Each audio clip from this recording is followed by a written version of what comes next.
Morning बच्चों, मैं प्रदीप आपका स्वागत करता हूं आपके अपने चैनल प्रदीप फिजिक्स प्लैनेट में। तो वापस से हम आ चुके हैं आपके इस जॉनर को लेकर के, जहां पे चल रहा है पहला चैप्टर और जहां पहले चैप्टर के लास्ट लेक्चर में ऑलमोस्ट है हम लोग। यहां पर हम लोग जानेंगे कि इलेक्ट्रिक फील्ड लाइंस के बारे में थोड़ी सी इंफॉर्मेशन ले ली जाए, क्योंकि इससे रिलेटेड कुछ क्वेश्चन बड़े इंपॉर्टेंट है। तो उसके बारे में आज इंफॉर्मेशन लेंगे और साथ ही जानेंगे कि इलेक्ट्रिक फील्ड में अगर कोई चार्ज पार्टिकल एंटर करे तो क्या होने वाला है। इन सब चीजों को आज जानने वाले हैं। डोंट वरी, बने रहिए हमारे वीडियो के साथ। आइए फटाफट से समझें कि इलेक्ट्रिक फील्ड लाइंस क्या होती है। तो आपने कभी सुना होगा कि इलेक्ट्रिक फील्ड लाइंस, अभी हमने लास्ट लेक्चर में भी बताया था कि इलेक्ट्रिक फील्ड लाइंस क्या है। तो मैं जनरली बात करूं तो electric field lines actually charge के आसपास की फील्ड को डिसाइड करने के लिए एक इमेजिनरी लाइंस को एज्यूम किया गया था, और इसका एजम्पशन सबसे पहले किया था माइकल फैराडे ने।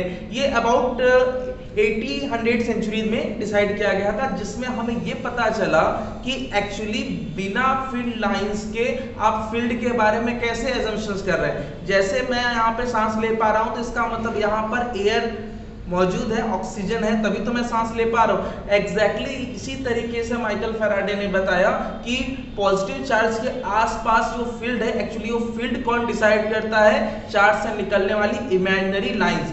That means electric field lines क्या है? तो electric field lines is an imaginary line drawn from the charge which decides the electric field, right. तो ये एक इमेजिनरी लाइंस होने वाली है जो कि चार्ज से ही ड्रॉ होगी। ये कंटिन्यूअसली निकलेगी, इसलिए इसकी प्रॉपर्टी में एक बात और याद रखिएगा, it is continuous curve, right. तो it is continuous curve drawn from the charge which decides the electric field. आइए इस डेफिनेशन को पहले फटाफट से लिख भी लिया जाए। Electric field lines, right, it is an imaginary lines drawn from the charge कौन सा है? पॉइंट चार्ज या source charge? it decides the field of the charge.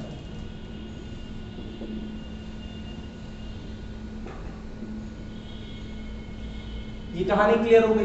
तो एक बात याद रखिएगा, ये कहां से ड्रॉ होता है? चार्ज से ड्रॉ होता है। It is an continuous curve drawn from the charge which is first introduced by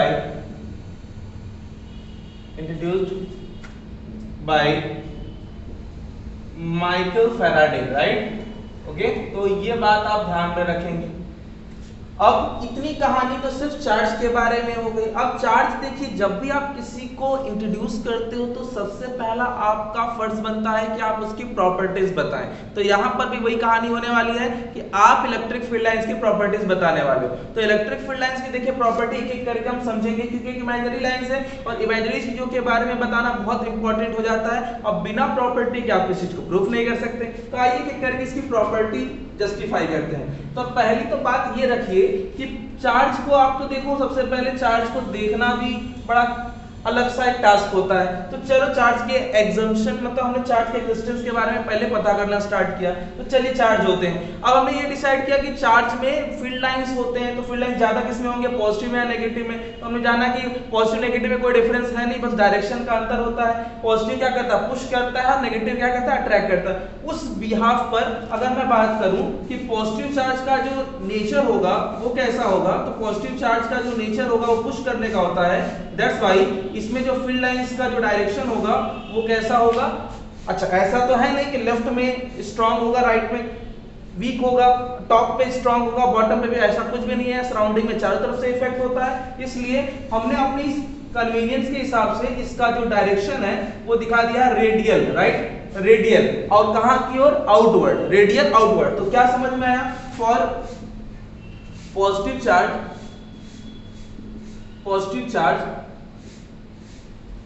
it is radial outward, radially outward, right, ये कहानी हो गई। एंड फॉर नेगेटिव, नेगेटिव, ये नेगेटिव है, नेगेटिव का काम क्या, अट्रैक्ट करना, राइट। तो ये इससे इसीलिए डिफरेंट है क्योंकि इसका बस नेचर अलग है और कुछ भी नहीं, तो इसलिए इसका जो लाइंस होगा उसको हमने दिखा रखा इनवर्ड, राइट। ये कहानी आपने इनवर्ड दिखा दी। तो इस तरीके से आपने एक प्रॉपर्टी शो करा for negative charge it is inward, clear ना, ये कहानी क्लियर हो गई। अब मैं अगर बात करूं कि इलेक्ट्रिक फील्ड लाइंस क्या डिसाइड करते हैं, तो इलेक्ट्रिक फील्ड डिसाइड करते हैं ये कितनी बार निकलते हैं, तो ये कंटिन्यूअसली निकलते रहे, तो ये याद रखिएगा it is continuous, continuous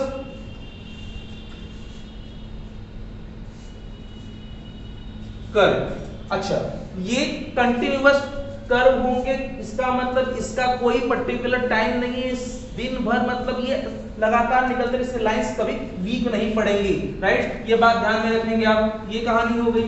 next, it never form a loop, never form a close loop.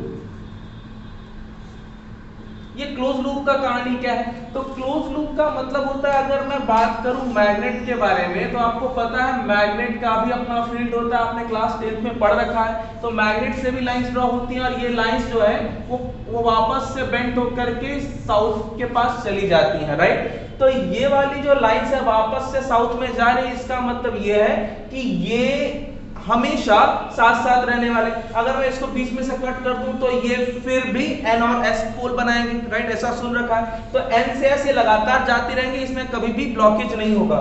But यहाँ पर ये इंडिविजुअली एग्जिस्ट करती हैं और ये इंडिविजुअल एग्जिस्ट नहीं करता। सिंपली वी कैन से कि ये हमेशा ही क्लोज बनाएगा और ये क्लोज लूप बनाए, इसका कोई भी रूल नहीं है, याद रखिएगा।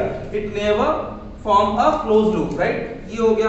Next, it never intersect to each other, it never intersect to each other। ये भी एक कहानी आप याद रखेंगे, क्या है ये फैक्ट सिंपल सा है कि अगर ये लाइंस जो हैं ये एक दूसरे को इंटरसेक्ट करेंगे, एक ही पॉइंट पर दो लाइंस कभी भी इंटरसेक्ट नहीं कर सकती, क्योंकि हर लाइंस का अपना एक डायरेक्शन होता है और ये डायरेक्शन हमेशा, अगर पॉजिटिव और नेगेटिव चार्ज है तो पॉजिटिव और नेगेटिव चार्ज के बीच में होगा। तो पॉजिटिव से नेगेटिव के बीच में होता है, तो ये लाइंस इंडिविजुअल होती हैं और हमेशा हमेशा एक ही पाथ को ट्रेस करती है। अगर काट देंगी तो दो पाथ ट्रेस करेंगी, which is not possible, right. अगर ये एक दूसरे को काटेंगी तो वहां पर ये इफेक्ट रिड्यूस हो जाएगा, खत्म हो सकता है। It never intersect to each other because there the effect of electric field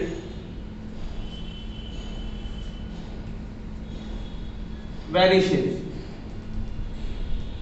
which is not possible, which is not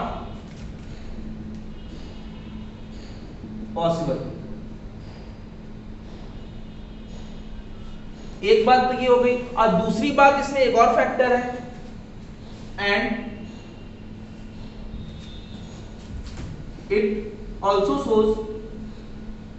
show two directions, it also not possible, right। दो डायरेक्शन पॉसिबल नहीं है, हर एक लाइन का एक individual direction होता है जो कि फील्ड डिसाइड करता है। अगर ये एक दूसरे को काट देंगे तो दो डायरेक्शन दिखाएंगे, which is also not possible, ये भी एक फैक्ट याद रखेंगे। नेक्स्ट, ये आपने प्रॉपर्टी देखी रखी है। फिफ्थ, अब आपको for positive and negative charge के बारे में बात कर ले। For positive and negative charges, अगर मेरे पास पॉजिटिव और नेगेटिव चार्जेस हैं कुछ इस तरीके से, तो ऐसे केस में पॉजिटिव से लाइंस ड्रॉ होंगी और नेगेटिव की ओर एंटर करेंगी कुछ इस तरीके से। ये देखिए, ये इस तरह ड्रॉ होंगी और ये इस तरह एंटर कर जाएंगे। क्यों? क्योंकि पॉजिटिव का मतलब है कि ये डोनेट करता है, ये पुश करता है, और किसकी ओर पुश करेगा? नेगेटिव की ओर। तो किसको जरूरत है इस लाइंस की, इसके इफेक्ट की? तो नेगेटिव को जरूरत है। तो हमने अपनी कन्वीनियंट के लिए ये दिखा दिया कि ये लाइंस देखिए इस तरीके से ट्रेस होंगी। कब? जब नियर बाय टू पॉजिटिव, मतलब दो चार्जेस होंगे, एक पॉजिटिव और one of the other is negative. और ये लाइंस इसके साइड में अगर आप दिखाना चाहो तो ये कुछ इस तरीके से आप ट्रेस कर दोगे, ये कुछ इस तरीके से। ये आपका क्या है? ये एक्सेप्ट करता है इसलिए इनवर्ट दिखा देंगे, ये डोनेट करता है इसलिए इसका लाइंस आउटवर्ड हो गया, ये हो गया।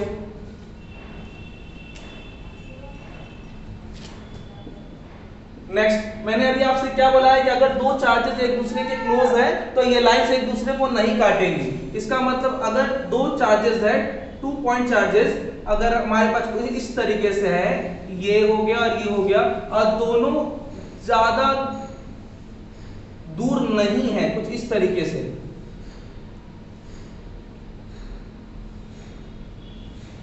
ट्रेस कर सकते हो आप।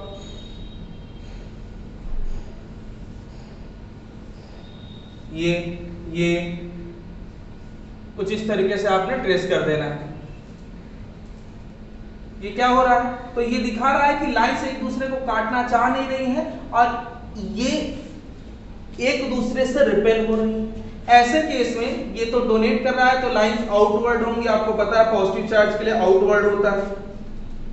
ये दिखा दीजिए, आउटवर्ड आउटवर्ड आउटवर्ड आउटवर्ड, ये इस तरह से आप शो कर सकते हो, राइट? ये कहानी होगी। तो ये कब की बात है? when two charges are close to each other, काफी क्लोज हो, पास में हो, ऐसे केस में। अब इस केस की साथ ही एक केस और मैं आपको दिखाना चाहता हूं कि अगर मैं पॉजिटिव चार्ज को एक दूसरे के क्लोज बनाऊं तो क्या होगा? अगर ये दोनों एक दूसरे से काफी डिस्टेंट है, मतलब just far to each other, तो ऐसे केस में क्या होगा? ये इंडिविजुअल फील्ड बनाएंगे लेकिन एक दूसरे को डिस्टर्ब नहीं करेंगे। तो ऐसे केस में ये एक साथ अपना अलग फील्ड बनाते हैं और दोनों के आसपास का जो टोटल फील्ड होगा, इस फील्ड को हम कहते हैं इक्विपोटेंशियल रीजन।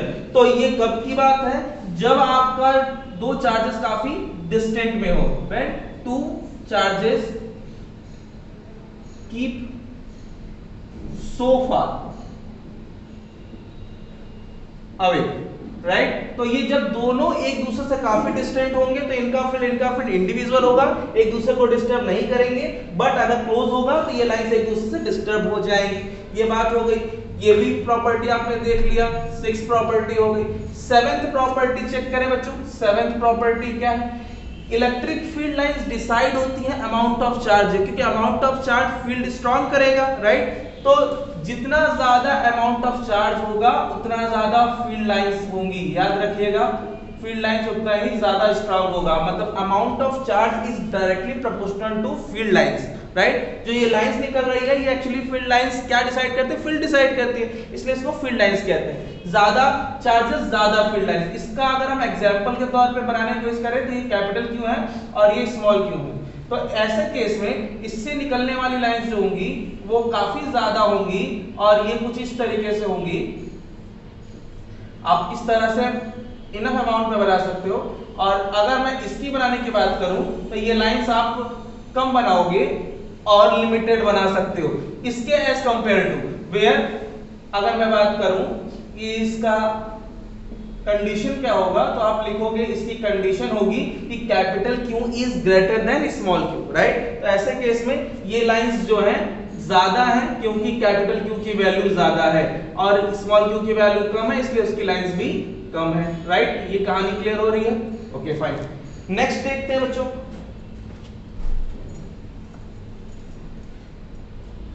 आपको मैंने अभी भी बताया कि फील्ड लाइंस क्या डिसाइड करती हैं। फील्ड लाइंस डिसाइड करेंगे कि इलेक्ट्रिक फील्ड कैसा, वहां पे इलेक्ट्रिक फील्ड का एक्सटेंस क्या है।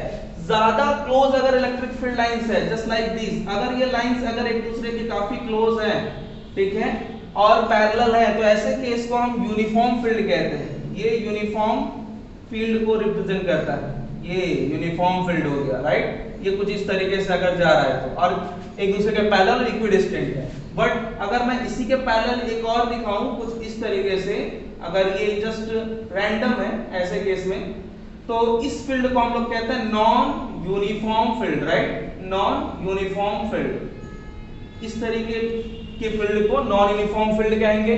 डायरेक्शन आप किधर भी सेट कर सकते हो, does not matter, right. Okay, आगे देखते हैं।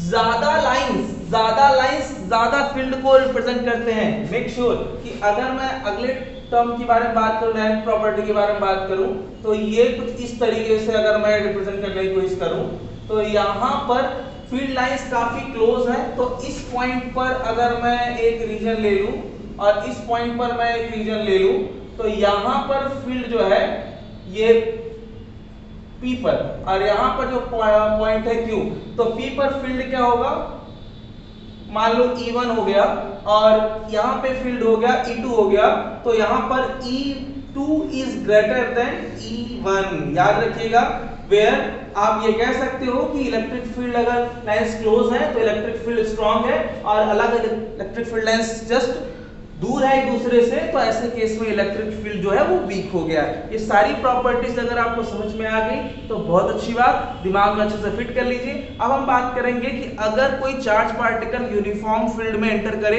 तो क्या होगा। याद रखिएगा, हम ज्यादातर जितने भी टॉपिक्स क्लियर करेंगे, कवर करेंगे, उन सब में इलेक्ट्रिक फील्ड हमेशा यूनिफॉर्म होने वाला है। आइए देखते हैं कि अगर चार्ज यूनिफॉर्म फील्ड में एंटर करे तो उसका पाथ कैसा होगा। Okay, motion of charge particle into uniform field, right? तो आइए डिस्कस करते हैं यूनिफॉर्म फील्ड के बारे में। तो जस्ट सपोज दैट कि ये आपका कोई प्लेट है, राइट। ये जो टॉपिक हम कवर कर रहे हैं ये एग्जैक्टली आपके एनसीईआरटी का लास्ट टॉपिक होने वाला है, और इसके बिहाफ पर आप क्वेश्चन भी डील करेंगे। ओके, तो आइए पहले क्वेश्चन को देखने से पहले टॉपिक को तो पहले क्लियर कर लिया जाए। तो सपोज दैट ये आपका क्या है, दो प्लेट्स हैं। ये प्लेट P1 है जिस पर पॉजिटिवली चार्ज हमने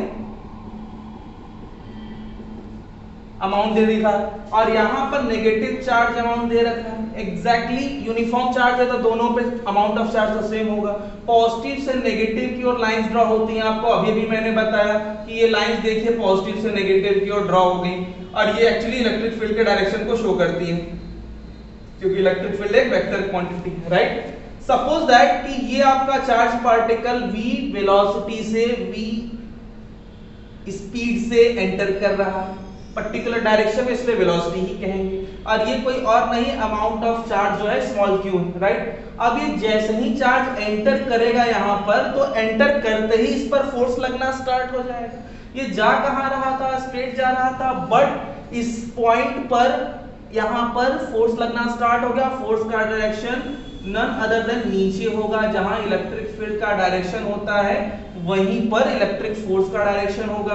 और आपको बहुत अच्छे से याद होना चाहिए कि electric field E is equal to F by Q, तो यहाँ पर F की वैल्यू निकालना बड़ी बात नहीं होगी, F is equal to E into Q से आप निकाल लेंगे, राइट। तो ये जैसे ही यहाँ पे एंटर करेगा तो इस पर फोर्स लगना स्टार्ट हो जाएगा, और कहाँ पे, नीचे के डायरेक्शन में, और ये चार्ज पार्टिकल अब नीचे की ओर मूव करेगा।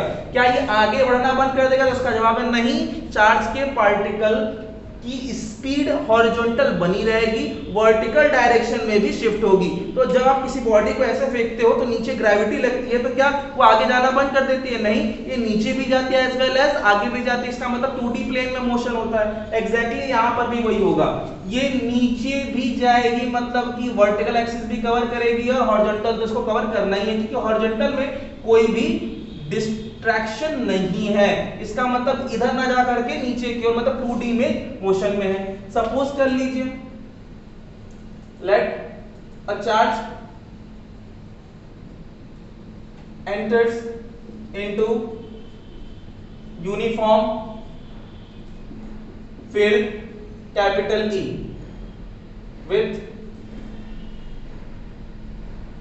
with velocity small v, then क्या होने वाला, सिंपल सा कॉन्सेप्ट है, क्या होने वाला है, जैसे ही ये एंटर करेगा तो उस पर फोर्स लगेगा और ये 2D में मोशन करना स्टार्ट करेगा, बट क्या आगे बढ़ना बंद करेगा, नहीं, ये आगे तो चलेगा। कितना है ये डिस्टेंस, तो x ले लो, और ये x इसके इक्विवेलेंट ले लें, कैपिटल L के इक्विवेलेंट ले लेते हैं, राइट, ये कहानी हो गई। और ये वाली जो डिस्प्लेसमेंट है, जो शिफ्ट हुआ है, ये आप ले सकते हो y ले सकते हो, तो y जो है उसको हम क्या कहेंगे, शिफ्ट कहेंगे, राइट, ये शिफ्ट है, कितना डिस्प्लेस हो रहा है ये शिफ्ट कह लेते हैं। और ये आपकी प्लेट की लेंथ हो जाएगी, length of plate, length of plate. Actually ये हॉरिजॉन्टल डिस्टेंस भी है, किसके लिए, चार्ज पार्टिकल के लिए। तो for horizontal motion, horizontal motion, horizontal motion के लिए कोई भी एक्सीलरेशन नहीं लगा है, ये सिंपली ऐसे ही चल रहा था, बट नीचे चलने लगा, इससे कोई हॉरिजॉन्टल मोशन में डिस्ट्रैक्शन नहीं हुआ। तो horizontal motion x equal to क्या होता है, speed into time, distance equal to speed into time. Speed कौन सी, जिससे ये एंटर किया था, वही वाली। और ऐसे केस में आपको जो यहाँ पे टाइम मिलेगा वो पता चल जाएगा कि कितने टाइम में वो इस फील्ड में मोशन में रहेगा, इस फील्ड में कब तक ये चल रहा है। इसके अलावा वर्टिकल के बारे में बात करें, वर्टिकल मोशन किसके वजह से हो पाया है, वर्टिकल मोशन एग्जैक्टली इस फील्ड के वजह से हो रहा है। और इस फील्ड ने क्या लगाया होगा, इस पर ऑफ कोर्स फोर्स लगाया होगा। और आपको न्यूटन ने क्या बताया, जहां पर फोर्स लगता है वहां पर एक्सीलरेशन प्रोड्यूस होगा, राइट। तो यहां पर F is equal to ma as concept of Newton, ठीक है, and F is equal to QE, right, such that हम इसको ये लिख सकते हैं क्या, Q into E। ये Q into E कहाँ से आया, F is equal to Q into E, right। Uniform electric field में जब चार्ज मूव करेगा तो उस पर फोर्स तो लगना ही, is equal to ma, तो A is equal to क्या हो गया, QE upon m। और ये m none other than क्या है, मास ऑफ चार्ज है, राइट, मास ऑफ चार्ज। जैसे ही इसने एंटर करना स्टार्ट किया तो इस पर फोर्स लगना स्टार्ट हुआ, लेकिन फोर्स तो यहाँ पे लगा होगा ना, इस यहाँ पर इसकी वेलोसिटी, वर्टिकल वेलोसिटी कितनी थी, यहाँ पे वर्टिकल वेलोसिटी vy जो है वो 0 था, राइट, नीचे की ओर कोई वेलोसिटी नहीं थी। इसका मतलब कि इनिशियल वर्टिकल वेलोसिटी क्या होगी, 0। एंड अगर मैं वर्टिकल मोशन के बारे में बात करूं, फ्रॉम सेकेंड इक्वेशन लर्न होगा आपको, second equation of motion, right, second equation of motion. तो इक्वेशन ऑफ मोशन में क्या होता है, वर्टिकल हाइट क्या है, y, और फिर इसके बाद होता है x is equal to ut plus half at। तो s को h से रिप्लेस कर लीजिए और u के जगह पे आप uy इंटू t प्लस, क्योंकि नीचे एक्सीलरेट हो रहा है, हाफ a t स्क्वायर, और ये uy एक्चुअली 0 है तो इसको हम यहाँ पर 0 पुट कर लेंगे। तो y is equal to half a के जगह पे आप पुट कर दीजिए क्या, एक्सीलरेशन जो कि प्रोड्यूस हुआ है अभी भी वर्टिकल में, अपॉन m, और साथ में t के जगह पे आप ये वाली वैल्यू भी रख सकते हो, अभी रख दिया जाएगा, ओके। यहां पर आपने क्या कर देना है, simply y is equal to लिख देना है QE upon 2m x upon v का होल स्क्वायर, राइट। तो y is equal to finally आपका QE upon 2m v square into x square. जरा ध्यान से इसको थोड़ा फोकस करेंगे आप तो पाएंगे कि अमाउंट ऑफ चार्ज चेंज होना नहीं है, क्योंकि चार्ज का अमाउंट इनवेरिएंट होता है, इलेक्ट्रिक फील्ड यूनिफॉर्म है, two constant, mass of charge vary कैसे करेगा, नहीं करता, स्पीड हॉरिजॉन्टल है ये नहीं वेरी करेगी, तो ये फैक्टर्स नहीं वेरी कर रहे हैं। हम ये कह सकते हैं क्या कि y proportional to x square, ये कह सकते हैं ना। तो इसका मतलब ये हुआ कि जो आपका वर्टिकल एक्सिस है वो हॉरिजॉन्टल एक्सिस के क्वाड्रेटिक फॉर्मूले पर डिपेंड करता है, और ये किसको रिप्रेजेंट करता है, ये डिपेंड करता है आपके पैराबोलिक फॉर्म को। इसका मतलब ये जो पाथ है वो एक्चुअली पैराबोलिक पाथ को फॉलो कर रहा है। पैराबोलिक पाथ अगर आप नहीं देखे हो तो जरा सोचो, ओवल शेप का फॉर्मेट जो है वो एक्चुअली पैराबोलिक होता है, या ट्रेजेक्टरी आपने 11th में पढ़ रखा होगा, वो इस तरीके का जो पाथ होता है वो पैराबोलिक होता है, राइट, कुछ इस तरीके से जो ट्रेस होता है। तो इसका जो पाथ है वो एक्चुअली क्या है, ये ट्रेजेक्टरी एक्चुअली पैराबोलिक है। ध्यान दीजिएगा, ये एग्जाम में पूछा जाएगा कि prove that the motion of charge particle inside the uniform electric field is parabolic, then you have to ensure that it is y shown parabolic, right? तो it is quadratic quadratic in x, therefore it traces parabolic path inside uniform electric field, right. अच्छा, ये कहानी आपकी हो गई। आपको बस इसको हाईलाइट कर के रखना है कि पैराबोलिक पाथ किस तरीके से ट्रेस होता है। इतना होने के बाद इस फॉर्मेट को और थोड़ा सा इंप्रूव करके लिखा जा सकता है। आपने कभी ये पढ़ा है क्या, k is equal to half mv square? ये है क्या? एक्चुअली काइनेटिक एनर्जी है। तो kinetic energy k is equal to half mv square, तो mv square is equal to क्या हो जाएगा? 2k लिख सकते हो क्या? mv स्क्वायर 2 इधर मल्टीप्लाई कर सकते हो तो 2k हो गया, राइट। तो यहां पर 2k को इंट्रोड्यूस करने जा रहे हैं हम, तो लिखें q इंटू e अपॉन 2, यहां पहले से 2k एक्स्ट्रा, तो that is 4k, that is kinetic energy, nothing else. और ये फाइनली आपका फॉर्मूला इंप्रूव होके हो जाता है y is equal to QE upon 4k square. अभी भी ये क्वाड्रेटिक ही है, इससे कोई दिक्कत नहीं हुई। बस जब जरूरत होगी तो हम k की वैल्यू अगर दे रखेगी तो k की वैल्यू हम इलेक्ट्रॉन वोल्ट में देगा, जो में चेंज करके यहाँ पे रख लेंगे। अदरवाइज अगर नहीं दिया गया है तो मास देगा ना, तो मास को हम लोग एज इट इज, जो भी चार्ज पार्टिकल का मास होगा, इलेक्ट्रॉन का होगा तो इलेक्ट्रॉन का रखेंगे, वेलोसिटी स्पीड दे रखेगी वो रख लेंगे, x जो है आपकी प्लेट की लेंथ होगी। तो एग्जैक्टली आपको क्वेश्चन नंबर जो लास्ट दे रखा है, क्वेश्चन नंबर 33, वो डील करेंगे। Question number 34 as it is इसी पर बेस्ड क्वेश्चन है, अभी हम उसको डील करेंगे, राइट। आइए आगे बढ़ते हैं। आइए तो बच्चों, हमारे पास उसी टॉपिक से रिलेटेड ये एग्जांपल नंबर 14 है, जो कि आपके एक्सरसाइज का है। और ये एक्सरसाइज का क्वेश्चन कैसे डील करेंगे, इसीलिए हम इसको डील कर रहे हैं क्योंकि ऐसे क्वेश्चन थोड़े यूनिक होते हैं। आइए ओके, समझेंगे कैसे इसे सॉल्व किया जाए। पहला सॉल्यूशन आपको पता है, since we know that y is equal to, क्या बताया था हमने अभी, QE upon 2mv square into x square, right. यही कहानी देखा था आपने। ये x actually length of plate होती है, और यहाँ पर कोई चार्ज पार्टिकल्स है, 3 चार्ज पार्टिकल्स है जिसको हमने यहाँ पे मूव कराया है। तीनों एक ही फील्ड में एंटर कर रहा है, मतलब यूनिफॉर्म फील्ड है, एक ही स्पीड से एंटर कर रहा है, मतलब इस वेलोसिटी सेम है, मैग्नीट्यूड सेम है, राइट। अब आपसे पूछा यह गया है कि प्लेट सेम है, अगर एक ही फील्ड में एंटर कर रहा है लेकिन पार्टिकल अलग अलग है, तो आपको q/m की वैल्यू सबसे ज्यादा किसकी होगी? एक्चुअली इसको स्पेसिफिक चार्ज भी कहते हैं, इसको हम लोग स्पेसिफिक चार्ज कहते हैं। तो ध्यान रखेंगे, एग्जाम में स्पेसिफिक चार्ज अगर आपसे पूछे तो भी आप इसको q/m ही से डिसाइड करिएगा। अब आप इसमें कैसे निकालोगे, तो ये चार्ज की वैल्यू अलग हो सकती है, मास की वैल्यू अलग हो सकती है, लेकिन स्पीड इलेक्ट्रिक फील्ड सेम दे रखा है, राइट। और x जो कि प्लेट की लेंथ है वो भी सेम है, इसका मतलब ये y इज इक्वल टू, आप क्या लिख सकते हो, इसको पहले q/m के टर्म्स में चेंज करते हैं, तो q/m इज इक्वल टू लिखा जा सकता है 2 into y upon e, right. और v स्क्वायर को आप क्या कर सकते हो, मल्टीप्लाई कर सकते हो, और x स्क्वायर को क्या लिख सकते हो, लेंथ है ये एक्चुअली इस प्लेट की, तो l लिख सकते हो, कोई दिक्कत नहीं है। इनमें से ये टर्म जो है कांस्टेंट है, ये टर्म कांस्टेंट है, ये टर्म कांस्टेंट है, तो q/m प्रोपोर्शनल टू क्या लिखा जा सकता है, y लिखा जा सकता है, 2 भी कांस्टेंट है, तो ये कुछ इस तरीके से लिखा जा सकता है, राइट। आपने ये लिख दिया। अब आपको डिस्प्लेसमेंट एक्चुअली कितना हुआ है इससे डिसाइड करना है कि किसका q/m की वैल्यू अधिक है। देख के ही समझ में आ जाएगा कि फर्स्ट, सेकेंड और थर्ड में सबसे ज्यादा डिस्प्लेस कौन हुआ है, तो देख के बताइए। ऑफ कोर्स थर्ड वाला ज्यादा डिस्प्लेस दिख रहा है, सिंस यहाँ पे थर्ड हैज लार्जर डिस्प्लेसमेंट, तो ऐसे केस में आप क्या लिख सकते हो कि q/m is larger for third, right. ये हो गया आपका आंसर फिनिश। कुछ नहीं करना था, बस देख करके आपको बता देना कि जिसका डिस्प्लेसमेंट ज्यादा उसकी q/m वैल्यू भी, स्पेसिफिक चार्ज भी मैक्सिमम होगी, राइट। तो ये हो गया। आइए क्वेश्चन नंबर हम डील करेंगे अब 25। ये भी एक यूनिक क्वेश्चन है, नॉर्मल क्वेश्चंस भी हम लोग डील कर चुके थे, कुछ यूनिक क्वेश्चंस को बचा के रखा था लास्ट के लिए, आज उसी को डील करेंगे।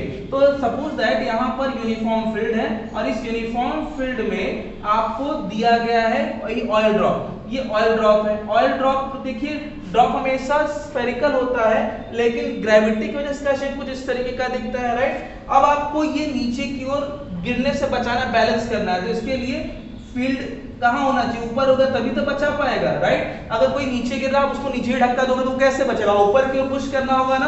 तो ये लीजिए, ऊपर की ओर फील्ड लगा दिया कुछ इस तरीके से, राइट। एग्जैक्टली वैसे ही है, बट फॉर्मूला वो नहीं लगेगा, तो ध्यान दीजिएगा। ये नीचे की ओर गिर रहा है, किससे गिरेगा, mg से, लेकिन इसको ऊपर बचाने के लिए क्या लगाना होगा, फोर्स। और ये फोर्स कोई और नहीं, ये एक्चुअली ये फोर्स Q इंटू ई होगा, क्योंकि यूनिफॉर्म फील्ड है ना, Q इंटू ई होगा। और ये अमाउंट ऑफ चार्ज क्या है, कह रहा है कि ये ड्रॉप एक्चुअली इस तरीके से चार्ज है कि इस पर 12 इलेक्ट्रॉन एक्सिस है।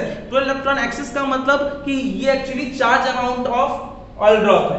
तो सिंपली आपको निकालना क्या, इसका साइज। साइज का मतलब एक्चुअली रेडियस ही पूछा जाता है कि इसका रेडियस क्या होगा। जब भी आपसे साइड पूछे या रेडियस पूछे तो आपको वैसे ही पता है कि आपको क्या करना है। आइए, सबसे पहले गिवन चीजें जो है मैंने पहले से लिख दिया है, ताकि आपको कोई प्रॉब्लम ना हो। क्वेश्चन को बार बार पढ़ लीजिए, पढ़ करके उसकी कंटेंट को पिक कर लीजिए कि क्या क्या चीजें दी हुई है। इलेक्ट्रिक फील्ड दे रखा है, एक्सिस ऑफ इलेक्ट्रॉन दे रखा है, डेंसिटी ऑफ ऑयल ड्रॉप दे रखा है, बैलेंस है इलेक्ट्रिक फील्ड में, तो उसकी साइज क्या होगी। इलेक्ट्रॉन का चार्ज अमाउंट दे ही रखा होता है, इलेक्ट्रॉन का मास आपको पता है, नोन होता है। ओके, तो आइए सॉल्व करेंगे। तो पता ही है, to balance into the field, आपको बैलेंस करने के लिए क्या करना होता है, क्या करना है, आपको मैंने दिखा रखा है कि क्या करना है। Simply QE is equal to आपको कर देना है mg, राइट। mg जो कि वेट है, हमेशा ही नीचे क्यों लगेगा, कोई ड्रॉप हवा में बैलेंस ऐसे ही होता नहीं है, तो mg QE से बैलेंस होगा।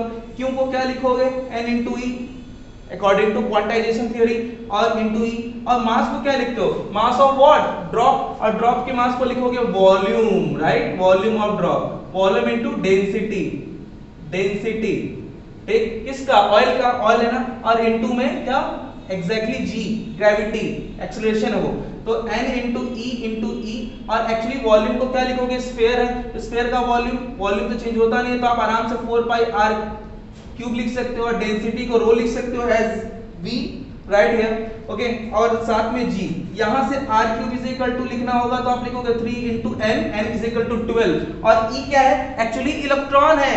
ओके, तो यहाँ पे n और साथ में E इलेक्ट्रिक फील्ड है, अपॉन 4 पाई रो g, सब कुछ है। बस रो को ध्यान दीजिएगा, चेंज करना होगा। आप लोग को चेंज करना तो आता ही है, कैसे चेंज करते हैं, 1.26 ग्राम है तो इंटू 10 पावर -3 kg में चेंज किया, और 10 पावर -6 का आएगा, नीचे आएगा, तब ये मीटर क्यूब में चेंज होगा। सॉल्व करेंगे तो आएगा 1.26 इंटू 10 पावर 3, राइट, 3 सॉल्व करिएगा ऊपर ले जाके, 1.26 into 10 to the power 3, right, ये हो गया। अब ये किस में आ जाएगा, किलोग्राम पर मीटर क्यूब में आ गया। सिंपली आप उसको इसमें सारी वैल्यूज को रख देना है। ध्यान दीजिएगा, रखना आपका काम होगा, जितनी सिस्टमेटिकली रखेंगे, सॉल्व आउट करेंगे, सब हो जाएगा, कोई दिक्कत नहीं होगी। बस ध्यान रखिएगा कि आपको सारे ऑर्डर 10th बेस को सारे अलग कर लेना, नंबर्स को सारे अलग कर लेना है। मतलब r cube is equal to जो वैल्यूज रख लेंगे आप, तो जो भी वैल्यूज आएंगे आप इधर, और साथ में 10 टू द पावर जो भी टर्म आएगा उसको यहाँ पे बना लीजिएगा, यहाँ पर। अब एक बात याद रखिएगा कि जो भी वैल्यू आप यहाँ पे पिक करोगे, बनाओगे, ये वैल्यू 3 के डिविजिबल होनी चाहिए। 3 की डिविजिबल मतलब होना चाहिए कि 3 का फैक्टर हो तो अच्छा है, क्योंकि डिवीजन करने में फिर आसानी हो जाएगी। तो आप इसको सॉल्व करिएगा, ऑलमोस्ट कोशिश करेगा 15 या फिर 18 टर्म्स में आए, -15 या -18 करके बनाना चाहिए आपको, क्योंकि ये 18 तो नहीं आएगा, क्योंकि बहुत बड़ा ड्रॉप हो जाएगा, ऑलमोस्ट इतनी बड़ी तो आती नहीं, तो माइनस पावर में आएगा यहाँ पे। तो कोशिश करिएगा सॉल्व करके, और ये टर्म लाइएगा, तो फिर जो भी आपका टर्म आएगा, ये टर्म जो भी आएगा, ये पावर में 1/3 इंटू 10 टू दी पावर, ये जो भी टर्म आएगा आपका, इसको अपॉन 3 कर दीजिएगा। सिंपली इतना काम करके आप इसको हिट एंड ट्रायल से r की वैल्यू निकालने की कोशिश करेगा। अगर आ जाता है तो अच्छी बात, नहीं आएगा तो आप मुझे शेयर करेंगे, ताकि हम इसका आंसर आपको बता दें। आई होप आप इस पूरे फॉर्मेट को समझ पा रहे हो कि इलेक्ट्रिक फील्ड में ड्रॉप को बैलेंस करने के लिए क्या करना है और कैसे बैलेंस करेंगे। इसको मैं इसलिए नहीं कर रहा हूं क्योंकि मेरे करने से आपको कुछ फायदा नहीं है, आपको खुद से प्रैक्टिस करनी होगी। आइए एक और क्वेश्चन देखते हैं। तो बच्चों अब हम आ चुके हैं, आपके पास एग्जाम्पल आपका 31 है, ये आपके एनसीईआरटी बुक का एक्सरसाइज है, बट हम इसको एज ए एग्जाम्पल ट्रीट करेंगे। थोड़ा ध्यान से समझिएगा कैसे करेंगे। अब तक हम लोगों ने जो भी फिजिक्स पढ़ा उस सब में बस इतना पढ़ा कि किसी भी एटम का जो पार्ट है वो 3 अलग अलग पार्ट से बन रखा हुआ है, जिसको हम एलिमेंट्री मान के रखते थे, जिसे हमने इलेक्ट्रॉन, प्रोटॉन और न्यूट्रॉन में डिवाइड करा था। बट आज के डेट में जब क्वांटम को इतना ज्यादा हम लोग रिसर्च कर चुके हैं, क्वांटम का मतलब कि एक ऐसे माइक्रोस्कोपिक लेवल पे बात कर चुके हैं जिसमें हमें पता चला कि एक्चुअली इलेक्ट्रॉन तो होते ही एक टाइनी पार्टिकल है, बट उनसे भी छोटे पार्टिकल एग्जिस्ट करते हैं। जो हमने थ्योरी पढ़ी थी वो क्वांटाइजेशन थ्योरी में पता चला कि इलेक्ट्रॉन सबसे टाइनीएस्ट है, बट यहाँ क्वांटम के बेसिस पर हमें पता चला कि इलेक्ट्रॉन से भी छोटे पार्टिकल एग्जिस्ट करते हैं, जिससे प्रोटॉन बने। एग्जैक्टली प्रोटॉन और न्यूट्रॉन एग्जैक्टली उन्हीं फंडामेंटल पार्टिकल का एक फॉर्मेट है जिससे प्रोटॉन बना। अब ये यहाँ पे दिखाया ये गया है कि ज्यादा जानकारी तो आपको आगे मिलेगी, तो वैसे हम 12th के बाद ही जानेंगे, क्योंकि ना ही ये एंट्रेंस में पूछा जाता है और ना ही इसके अभी हमें किसी भी टर्म के बारे में जानकारी हासिल करनी, लेकिन थोड़ी बहुत जानकारी आप ले लीजिए क्योंकि इससे रिलेटेड क्वेश्चन दे रखा है। तो quark particle is the elementary particle where we have to discuss कि ये पार्टिकल एग्जैक्टली क्या बताता है। ये पार्टिकल एक्चुअली इतना छोटा पार्टिकल है जो कि क्वांटाइजेशन थ्योरी को ब्रेक करता है। यहाँ पर इसका अमाउंट एक्चुअली इलेक्ट्रॉन से भी छोटे होते हैं, जिसके थ्रू प्रोटॉन बना है। मतलब प्रोटॉन कंपोजिशन है क्वार्क्स का।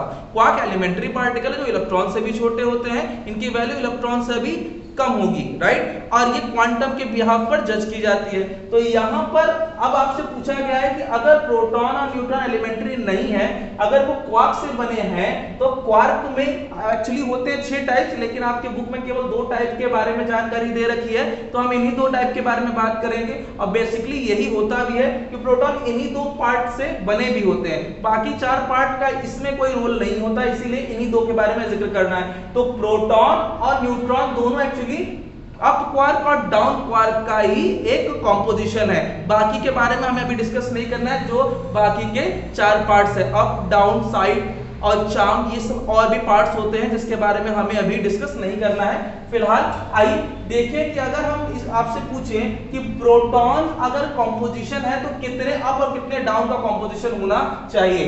दोनों का कॉम्पोजिशन होता है एग्जैक्टली। तो अगर मैं प्रोटॉन के बारे में बात करूं तो प्रोटॉन पर एक्चुअली इलेक्ट्रॉन की इक्विवेलेंट होता है और एक्चुअली पॉजिटिव चार्ज होता है।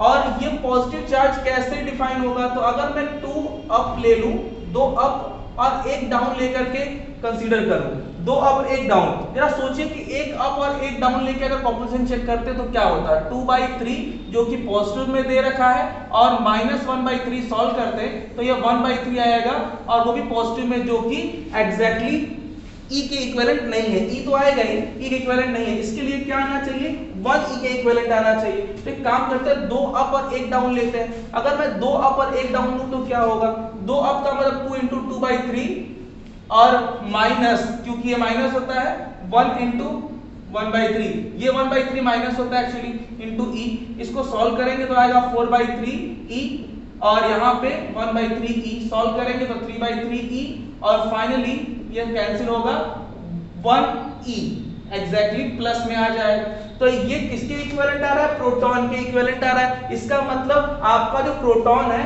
वो 2 अप और 1 डाउन का कॉम्पोजिशन है, राइट। ये 2 अप और 1 डाउन का कॉम्पोजिशन हो गया। सिंपली अगर मैं न्यूट्रॉन के बारे में बात करूं तो न्यूट्रॉन का कॉम्पोजिशन कैसे निकालोगे, न्यूट्रॉन पे कोई चार्ज नहीं होता है, तो ये आपका होमवर्क होगा कि आप पता करेंगे न्यूट्रॉन के लिए अप क्वार्क और डाउन क्वार्क का जो कॉम्पोजिशन होगा वो कितना होना चाहिए, आपका होमवर्क रहेगा। ट्राई करिएगा सॉल्व करके, आप इसका आंसर आप मेरे से शेयर कर सकते हैं। आइए थोड़ा बात करें क्वेश्चन नंबर 34 जो कि लास्ट होने वाला है, इसी के बारे में काफी देर से बोल रहा था आपसे। क्वेश्चन नंबर 33 एक्चुअली डेरिवेशन है, जो कि आप कर लेंगे, कोई दिक्कत नहीं होगी। सिंपली जहां x है वहां l रख देना है और कुछ नहीं, और उसी के बिहाफ पर ये क्वेश्चन दे रखा है। क्वेश्चन सिंपल है कि 2 प्लेट है, इन दोनों प्लेट के बीच की जो दूरी है, डिस्टेंस है, वो एक्चुअली यहाँ y है, वही डिस्प्लेसमेंट है, क्योंकि मैक्सिमम ये डिस्प्लेसमेंट क्या कर सकता है, इससे ज्यादा डिस्प्लेसमेंट होगा नहीं। अब कोई चार्ज पार्टिकल ऐसे एंटर कर रहा है जिसका vx दे रखा है, vx दे रखा है, कोई दिक्कत नहीं।